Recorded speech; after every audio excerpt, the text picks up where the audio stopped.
따라하시겠습니다. 당신이 꿈꾸는 영광은 무엇입니까? 설교를 준비하면서 그 시작을 어떻게 할까 기도하고 또 고민하면서 이런저런 것들을 살펴보다가 오늘의 설교 제목과 비슷한 제목의 책을 하나 보게 되었습니다. 당신의 꿈은 무엇입니까? 라는 책입니다. 이 책의 내용도 그렇지만 그 책을 쓴 작가의 이력이 제 눈길을 끌었습니다. 누가 그 작가에게 지어줬는지 이 김수영이라고 하는 이 여성 작가이자 기업가를 부르는 별칭이 대한민국 대표 꿈쟁이다, 그렇게 소개하는 것을 보았습니다. 이 사람은 중학교 때 중퇴했던 문제아였습니다. 검정고시를 거쳐 또래보다 1년 늦게 여수정보과학교에 입학하게 됩니다. 사람들이 비웃는 것 같고 또 어려운 환경 속이었지만 열심히 공부해서 연세대에 입학하게 됩니다. 1999년 여러분 프로그램 중에 도전 골든벨 아시죠? 거기서 골든벨을 울려서 대학 입학금을 스스로 마련합니다. 넉넉하지 않은 가정 형편에 끊임없이 아르바이트를 해서 생활비를 벌어야 했습니다. 영문학과 경영학을 전공하고 졸업 후에는 세계 최고의 투자은행인 골드만삭스에 입사하게 됩니다. 한마디로 잘 나가는 청년이었습니다. 그런데 25살 되었던 때에 몸에 암세포가 발견됩니다. 사람이 언제 죽을지 모르는구나 생각하게 된 이 청년은 우리가 소위 버킷리스트라고 하죠. 수술 후에 죽기 전에 꼭 해보고 싶은 83개의 꿈들을 써내려가기 시작하고 그것을 이루기 위해 2005년 무작정 런던행 비행기표를 끊게 됩니다. 런던에 가서 석사를 마치고 다시 도전하여 좋은 회사에 입사하고 매출 800만 달러를 총괄하는 매니저로 근무하게 됩니다. 이 엄청난 자기의 승리의 경험을 나누는 블로그를 시작하게 되었고 그 블로그에 다녀간 수많은 사람들이 도전을 받게 되었습니다. 그러던 중 2011년 유럽, 중동, 아시아 25개국을 365일간 다니면서 매일 만나는 사람 4살 꼬마로부터 87살의 할머니까지 매일 다른 365명에게 똑같은 질문을 합니다. 당신의 꿈은 무엇입니까? 그리고 그들의 꿈의 이야기, 삶의 이야기를 담은 다큐멘터리도 제작이 됩니다. 다시 25개월간 47개의 나라에서 만난 500여 명의 이야기를 담아 책 2권을 내게 되는데 그 하나가 당신의 꿈은 무엇입니까? 그리고 또 하나가 당신의 사랑은 무엇입니까? 하는 책의 제목입니다. 자기의 이 젊은 날의 죽음이라고 하는 그 죽음의 문제를 마주하기에는 아직 여리고 어릴지 모를 청년이 그 현실을 당당히 극복하고 자신의 꿈을 하나씩 이뤄가고 오히려 많은 사람들에게 도전을 줄 수 있을 만큼 힘을 낼 수 있었던 것은 그녀의 책 제목과 같이 하나는 그녀에게 꿈이 있었고 또 하나는 그에게 사랑이 있었기 때문입니다. 그가 이렇게 말합니다. 소중한 꿈을 갖고 있고 그 꿈을 향해 한 걸음 한 걸음 걸어간다면 이 지구별에 사는 70억 인구 모두는 누군가에게 특별한 사람이 될 거라고 말합니다. 책 가운데 이런 이야기가 있습니다. 제가 이 책을 다 아직 읽어보지 못해서 한 블로거가 그 책의 내용을 올린 것을 제가 그냥 인용합니다. 이 작가가 팔레스타인 출신의 청년 아마드라고 하는 사람을 만났던 모양입니다.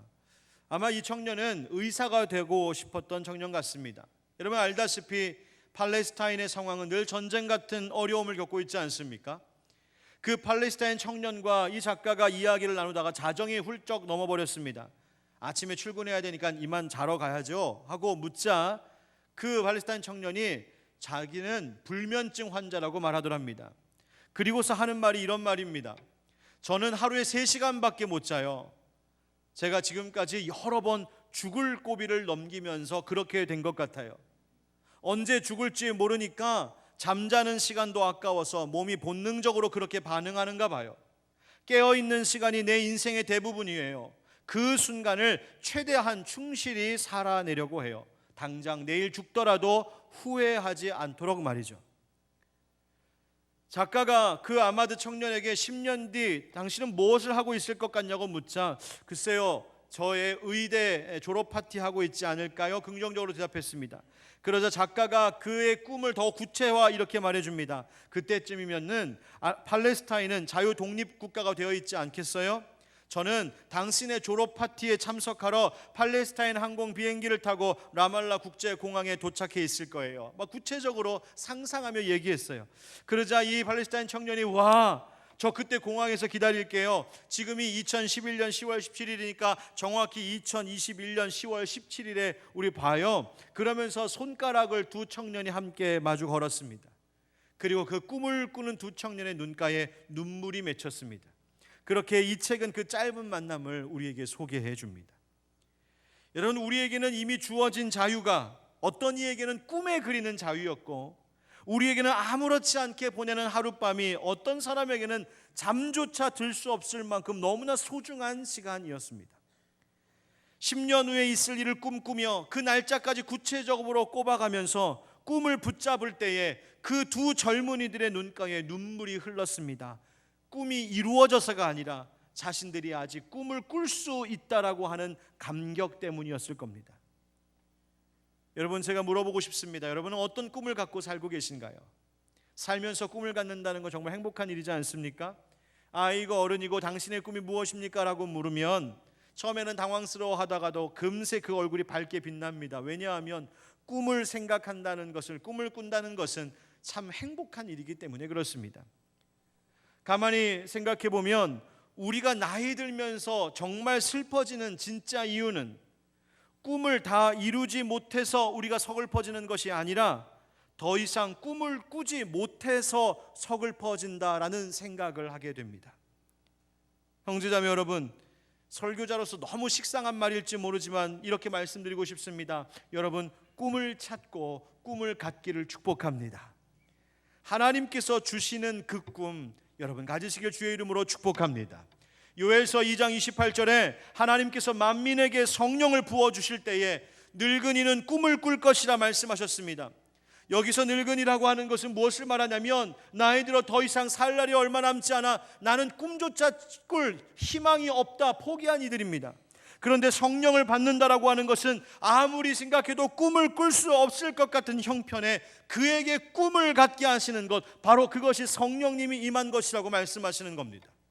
잠언 29장 18절에서는요 젊은이들에게 이렇게 말합니다. 묵시가 없으면 백성이 방자히 행하거니와 율법을 지키는 자는 복이 있느니라. 아멘. 여기서 묵시라고 하는 것은 계시입니다. 하나님께서 드러내어 보여주시는 겁니다. 이 계시를 영어 성경에서는 이렇게 번역하기도 합니다. Divine Guidance라고요. 이 말은 신성한, 거룩한, 신적인 안내라는 뜻입니다. 우리가 하나님의 거룩하고 신성한 안내를 받지 않으면 run wild, 거칠게 달릴 수밖에 없다는 거죠. 방자하게 산다는 겁니다.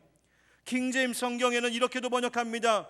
When there is no vision, 그들에게 비전이 없을 때, 청년들에게, 성도들에게, 그리스도인들에게 비전이 없을 때에, 즉 하나님께서 우리에게 보여주시고 가르쳐주시는 하나님의 거룩한 안내가 없을 때 우리는 무너진다는 겁니다.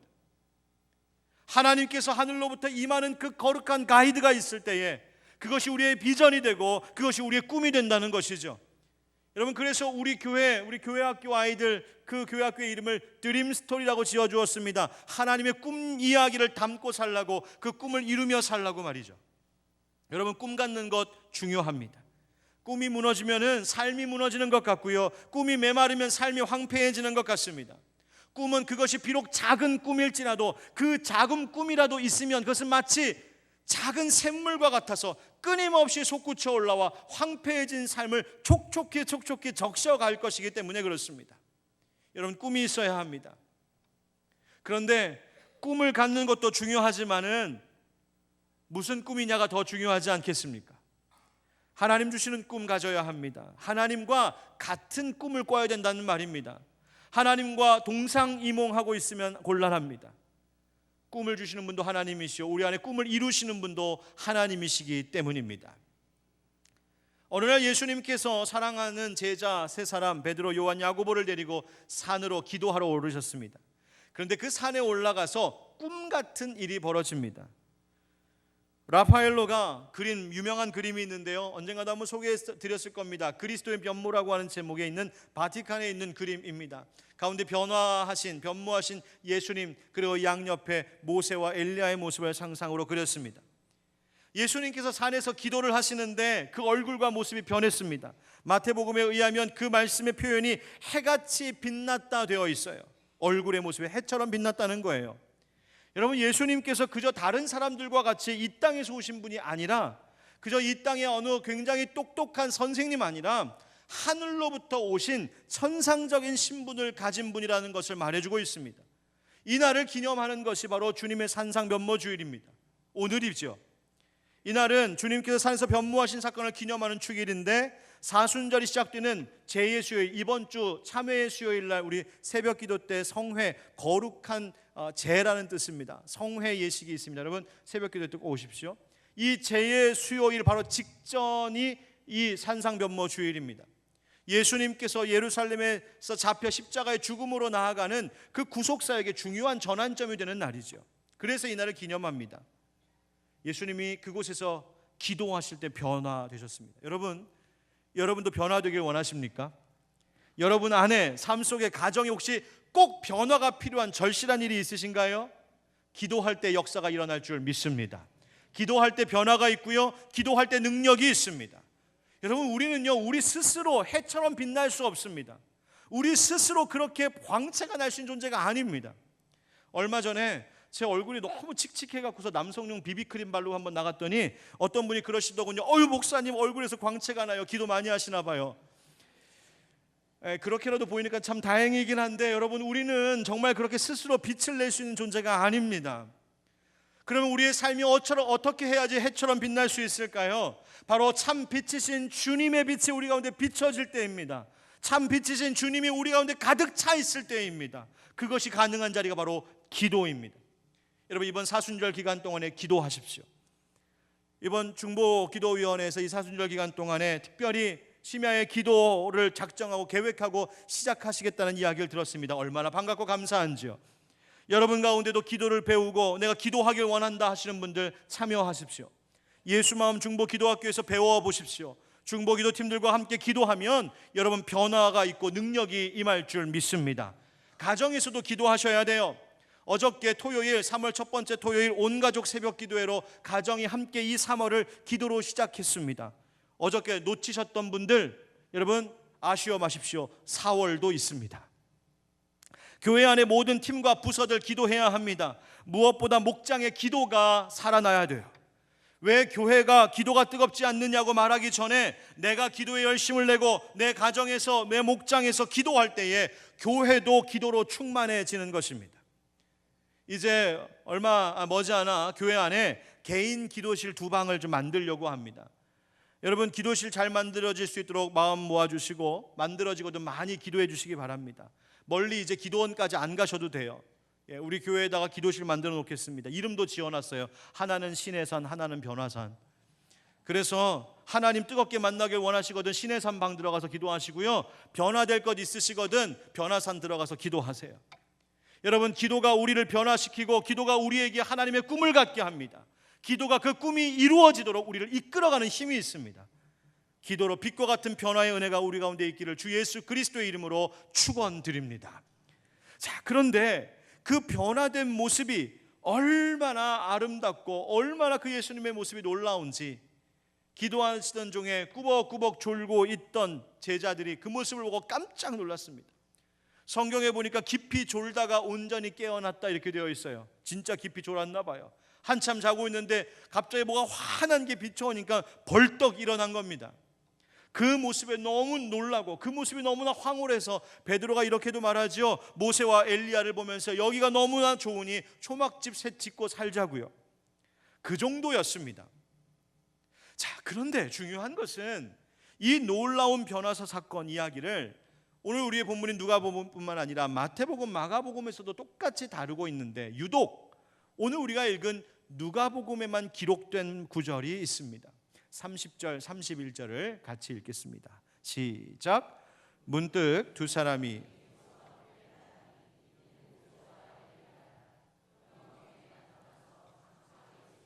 예루살렘에서 별세하실 것을 말할세. 아멘.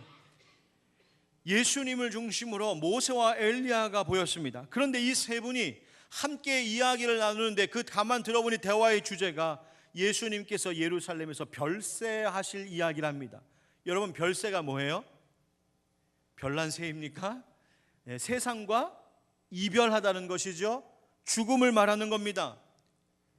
그 꿈처럼 놀랍고 영광스럽게 빛나는 그 순간, 그때에 모세와 엘리야가 예수님과 함께하는 대화의 주제라는 것이 예수님의 죽으심이라는 겁니다. 아니, 왜 이토록 영광스럽고 빛나는 이 찬란한 순간에 그 어두운 죽음을 말하고 있는 것일까요? 또 이 말씀을 기록하고 있는 누가는 왜 이 점을 잊지 않고 빼놓지 않고 기록해주고 있을까요? 여러분, 별세라고 하는 이 단어, 이 헬라어가 엑소더스라고 하는 단어인데 우리말로 무엇으로부터 벗어남이라고 하는 의미를 가지고 있습니다. 그래서 우리 성경에 있는 출애굽기를 엑소더스라고 하지 않습니까? 그 애굽에서 나왔다. 즉 별세, 죽음이라고 하는 것은 이 땅의 삶으로부터의 벗어남, 육신의 것으로부터의 벗어남을 의미하는 겁니다. 그러니까 그 변화산에서 그 찬란하게 빛나는 순간에 예수님과 모세와 엘리야는 무슨 얘기했냐면, 아유, 오늘 정말 밝으시네요, 오늘 정말 반짝반짝하시네요, 그런 것이 아니라 별세, 이 땅의 세상의 삶으로부터의 벗어남에 대하여 이야기하고 있었단 말입니다. 여러분, 이 점을 우린 주목해야 됩니다. 오늘 다시 여러분께 묻고 싶습니다. 여러분, 어떤 꿈을 꾸며 살고 계시나요? 많은 사람들이 꿈을 꿉니다. 영광스러운 꿈을 꿉니다. 우리는 과연 우리 마음속에 그리는 그 영광은 도대체 어떤 꿈입니까? 우리의 마음을 사로잡고 이루기 위해서 나의 삶의 모든 시간과 열정과 에너지를 쏟아붓고 있는 그 꿈이 도대체 무엇인가요? 혹시 세상에 속한 꿈은 아닙니까? 사람들의 박수받고 부러움을 살 만한 그런 일들만을 꿈꾸며 살고 계시지는 않으십니까? 화려한 조명과 레드카펫이 깔려있는 그 찬란한 길만을 영광이라고 여기며 살고 계시지는 않으신가요? 요즘 아이들 사이에 잘 쓰는 말이 하나 있는데요, 인싸라는 말입니다. 여러분, 인싸가 뭔지 아세요? 예, 저는 우리 아이들이 인싸 그러길래 요즘에는 아싸, 이걸 인싸 그러는 줄 알았습니다. 근데 알고 봤더니 인사이더라는 말의 줄임말이더군요. 인사이더가 뭡니까? 내부자, 관계자, 중심적인 인물이란 얘기예요.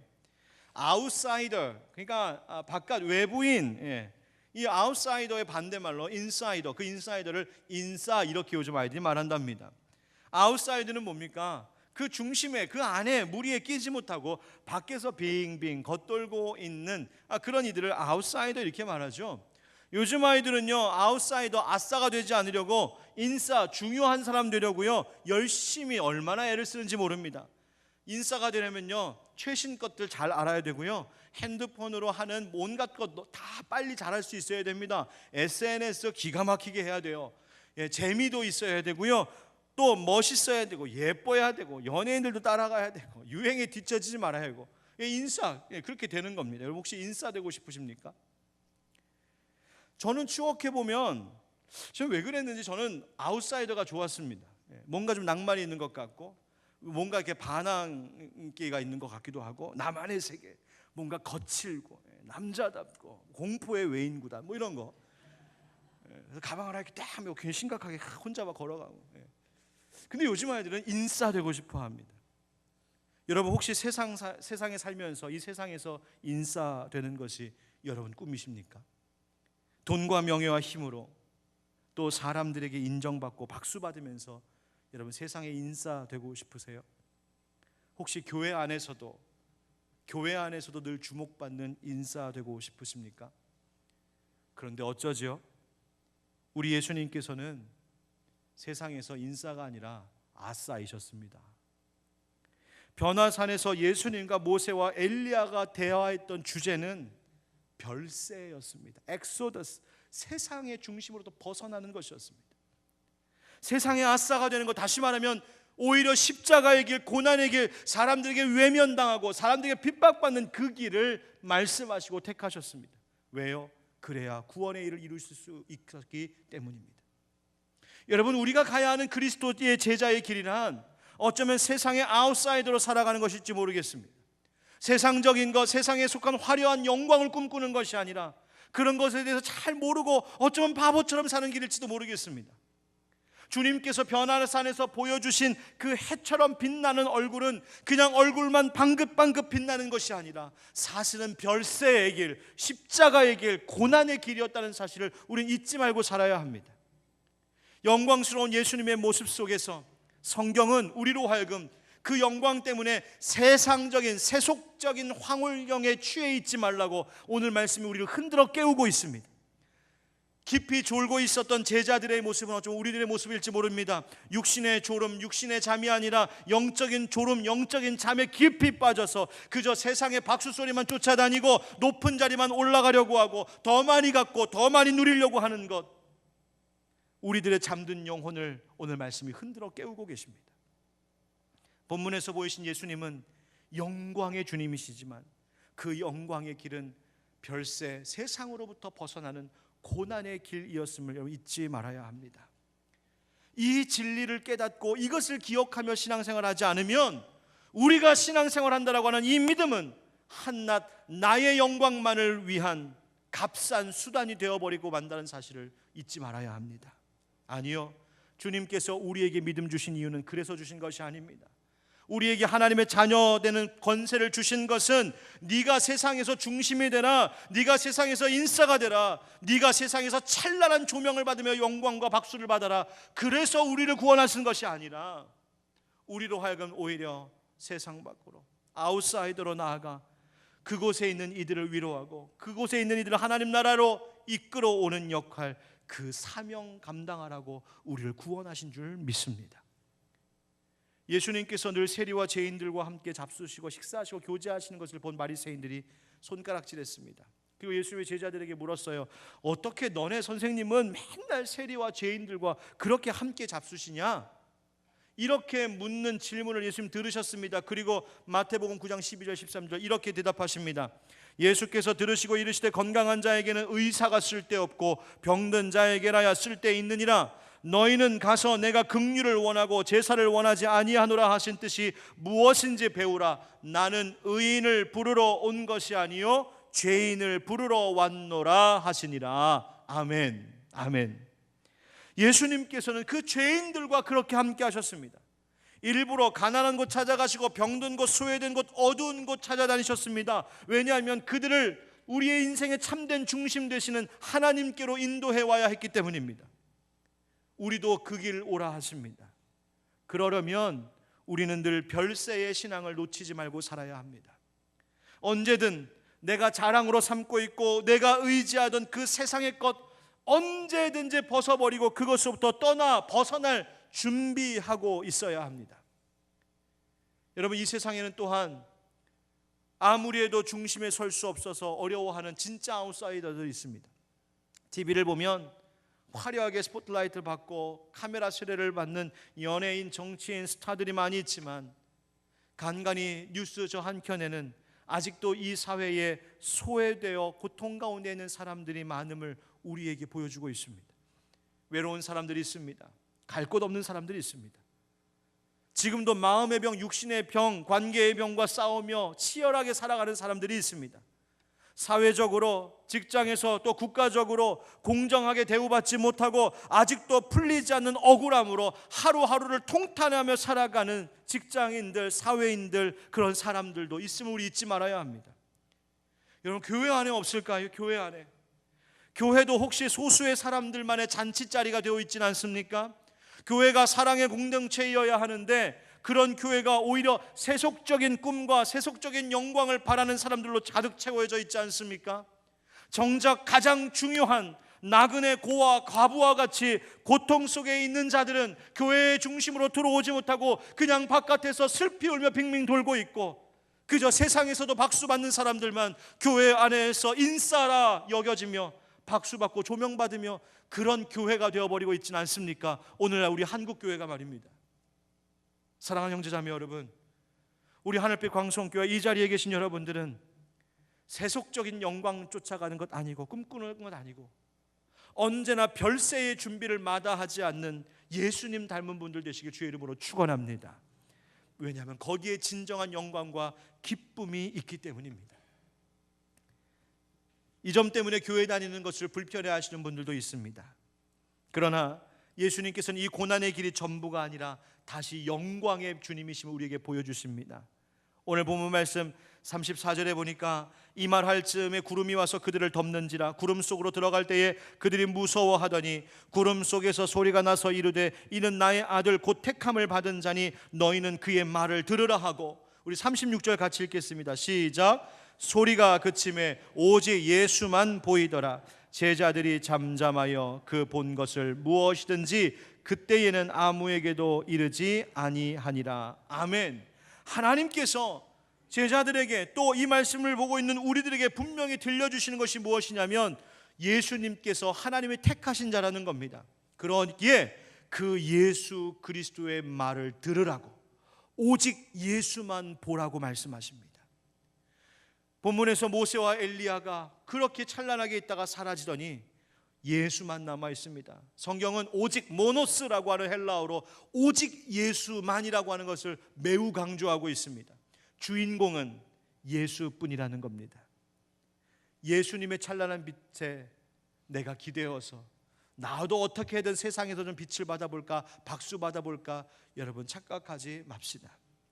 우리가 주목해야 할 분은 오직 예수님 뿐이십니다. 세상의 주목을 받아야 할 분은 오직 예수님 뿐이십니다. 영광의 하나님이시자 고난의 그리스도의 예수님, 우리가 일평생을 살아가면서 세상에 아무리 화려하고 찬란한 영광의 자리가 있어도 언제나 예수 바라봐야 되겠다, 예수 바라봅니다. 이 고백이 바로 주님이 우리에게 참으로 원하시는 고백입니다. 재작년 산상변모 주일에 오늘 이야기와 똑같은 병행이 되는 마태복음의 본문으로 말씀을 전했었는데, 그때 강조했던 세 가지를 다시 꺼내 여러분들에게 강조하고 싶습니다. 우리가 피해야 할 신앙생활입니다. 첫째는 나 자신에게, 나에게만 주목하고 있는 신앙생활, 어리석은 것입니다. 그저 이 교회가 날 만족하게 해줄까, 나를 인정해주고 알아줄까, 이 교회가 내 문제를 해결해 줄까, 나를 즐겁게 해줄까, 이 신앙생활이 내 인생 가운데 내 가정에, 자녀에게 도움이 될까 어떨까, 그저 나의 필요만을 관심을 가지고 신앙생활하는 것은 실망하기 쉽습니다. 예수님보다 내 필요를 채우는 일이 더 우선되면 안 되는 겁니다.